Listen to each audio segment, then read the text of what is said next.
Kita ke informasi lainnya pemirsa, jenazah Novia Rahmadani Sihotang, calon manajer Koperasi Desa Merah Putih, tiba di rumah duka di Padang Sidimpuan, Sumatera Utara.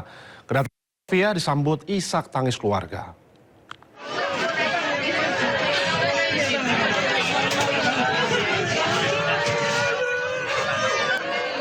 Isak tangis keluarga tidak terbendung saat jenazah Novia Rahmadani Sihotang, 25 tahun, tiba di rumah duka di Jalan Sisingamangaraja, Kelurahan W5, Kecamatan Padang Sidimpuan Selatan, Kota Padang Sidimpuan.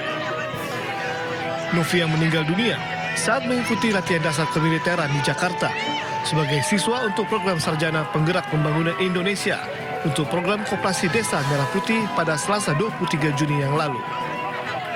Menurut pihak keluarga, Novia terakhir kali menghubungi keluarga pada 17 Juni sebelum alat komunikasi miliknya dikumpulkan oleh pendamping Lasarmil. Keluarga juga menyatakan jika Novia tidak memiliki riwayat penyakit. Pastinya kalau ketika mendengar kabar duka pastinya kita terpukul ya gitu atas kepergian adik kami gitu.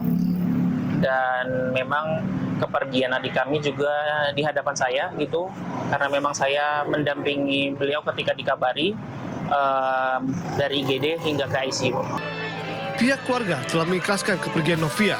Anak prima dari 6 bersaudara ini dimakamkan di pemakaman umum yang berada di kawasan Simarsaya. Dari Padang Sidimpuan, Sumatera Utara, Indra Mulia Siagian, iNews melaporkan. Ya pemirsa, fakta baru terungkap dalam kematian seorang ASN wanita yang jasadnya ditemukan terkunci dalam mobil di area parkir Bandara Juanda, Surabaya. Korban diduga tewas akibat dibekap dan diberi racun sianida.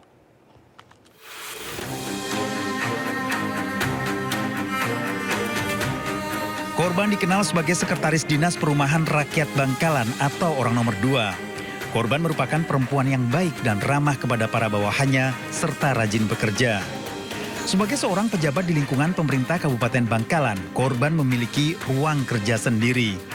Saat kejadian, korban masih berkomunikasi hingga Sabtu pagi, hingga ditemukan tewas Rabu siang di dalam mobil dinasnya yang terkunci di area parkiran Bandara Juanda, Surabaya. Memang sebelumnya itu pamit izin ke saya, memang Pak orang tua saya memang sakit Pak, jadi saya mohon izin nanti sering menjenguk menunggui orang tua, itu ke saya bilangnya gitu. Memang sekarang masih ada, tetap ada di Juanda Surabaya sebagai barang bukti.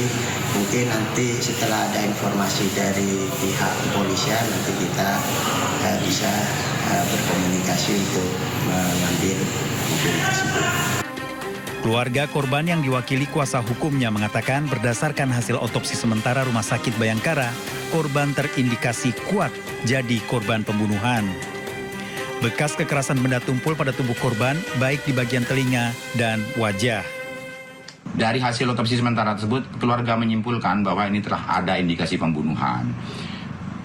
Bagaimana ini terjadinya? Tentu harus ada pelaku yang ditangkap. Sudah ada orang yang tampak dalam CCTV itu yang membawa mobil itu masuk ke dalam bandara. Korban telah dimakamkan, kondisinya tidak hamil, perut korban membesar akibat pembusukan. Polisi masih menyelidiki penyebab pasti kematian korban. Tim forensik masih menunggu hasil lab Polda Jawa Timur terkait kondisi organ dalam tubuh korban. Dari Bangkalan, Jawa Timur, Tim Liputan iNews melaporkan.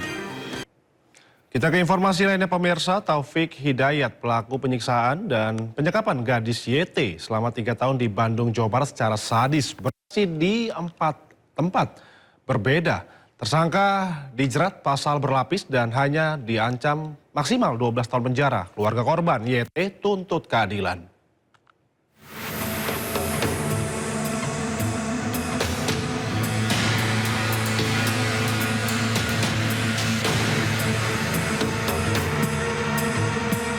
Pik, rada kaharep, Pik. Pik, kali kaharep, Pik. Main, Pak. Tampang Rambo, Pik. Kamu, Pik. Taufik Hidayat, pelaku penganiayaan dan penyekapan gadis YT atas desakan para jurnalis saat konferensi pers di Mapolda Jawa Barat di Kota Bandung untuk dihadirkan. Taufik dihujani pertanyaan dari para jurnalis, namun Taufik terus menunduk. Taufik hanya menyampaikan permintaan maaf. Saya salah, saya menyesal, saya minta maaf. Kenapa kok tega banget sih? Gimana pikirannya? Coba dijelasin sekarang. Coba jelasin ngomong sekarang. Kenapa diem aja? Tersangka Taufik menjawab dengan suara lemah, bahkan memilih menundukkan wajah saat jurnalis kembali bertanya. Keluarga korban yang berada di belakang tersangka sempat merasa kesal, namun dicegah polisi. Sekitar 90 detik, tersangka kemudian digiring masuk ke ruang khusus. Sebelumnya, Polda Jawa Barat menyebut kasus penyekapan dan penganiayaan terhadap gadis YT berawal dari laporan keluarga pada 12 Juni 2026. Penyidik menemukan bukti bahwa korban menjadi sasaran kekerasan berulang oleh tersangka kekasihnya sejak Mei 2024 hingga Juni 2026. Kekerasan dilakukan di 4 tempat tinggal berbeda di wilayah Bandung. Modusnya meliputi pemukulan dengan tangan kosong, helm, benda keras, hingga benda tajam, serta penyundutan rokok ke tubuh korban. Tak hanya itu, korban juga dikunci di dalam kamar kos dan ditinggal dalam kondisi tak berdaya. Tersangka seorang residivis. Tersangka ini adalah residivis karena pernah melakukan kekerasan serupa terhadap seorang wanita dan divonis dijatuhi hukuman 1 tahun 4 bulan. Ini terjadi di daerah Bandung. Permintaan maaf tersangka Taufik Hidayat ditolak oleh pihak keluarga. Keluarga menegaskan tidak ada kata maaf bagi pelaku yang menyebabkan gadis YT mengalami cacat seumur hidup. Bahkan keluarga meminta tersangka dijatuhi hukuman berat. Saya nggak mau pelaku dihukum mati. Saya pengen dia diserahkan pada keluarga biar saya menghakimi dia sebagai yang dia lakukan kepada adik saya. Adik yang saya bangga-banggakan dihancurkan sama dia. Saya nggak masalah dari pihak Polda 1-2 tahun. Yang penting bisa diserahkan pada keluarga 1 atau 2 tahun juga. Korban penyekapan dan penyiksaan saat ini masih menjalani perawatan tim medis Rumah Sakit Hasan Sadikin Bandung. Korban telah bisa berkomunikasi, makan, dan duduk. Tim Rumah Sakit Hasan Sadikin tengah memulihkan psikis korban. Sebelum melakukan tindakan operasi, tim RSHS tengah melakukan pembersihan luka sambil menunggu kondisi korban stabil.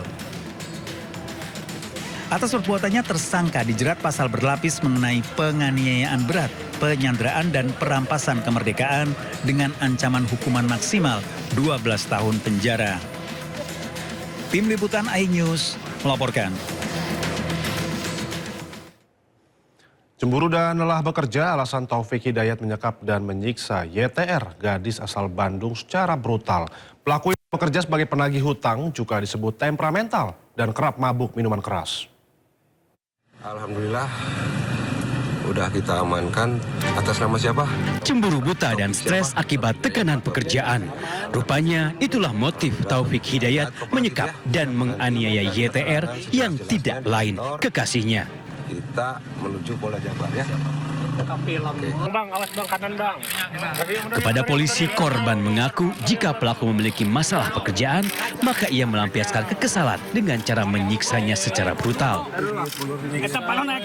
Diketahui Taufik selama ini bekerja sebagai penagih utang atau debt collector.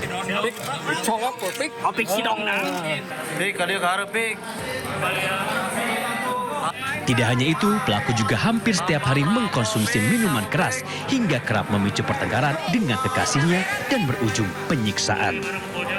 Semua yang dia lakukan, dia mengakui, dan dia tadi sempat mengatakan bahwa dia juga menyesal karena ini dilakukan di bawah kesadarannya akibat konsumsi alkohol tadi itu.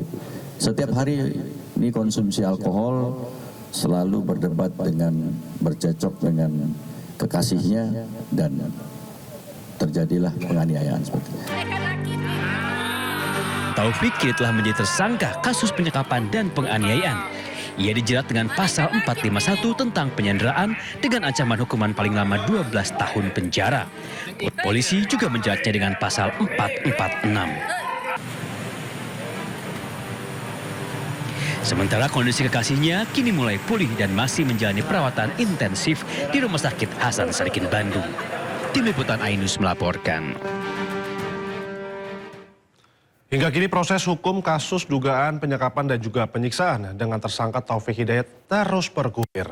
Kejaksaan Tinggi Jawa Barat telah menerima surat pemberitahuan dimulainya penyidikan dari penyidik Polda Jabar dan telah menunjuk 9 jaksa untuk menangani perkara tersebut. Kejaksaan Tinggi Jawa Barat telah menunjuk 9 orang jaksa untuk menangani ataupun mengikuti perkembangan penyidikan terhadap tersangka TH.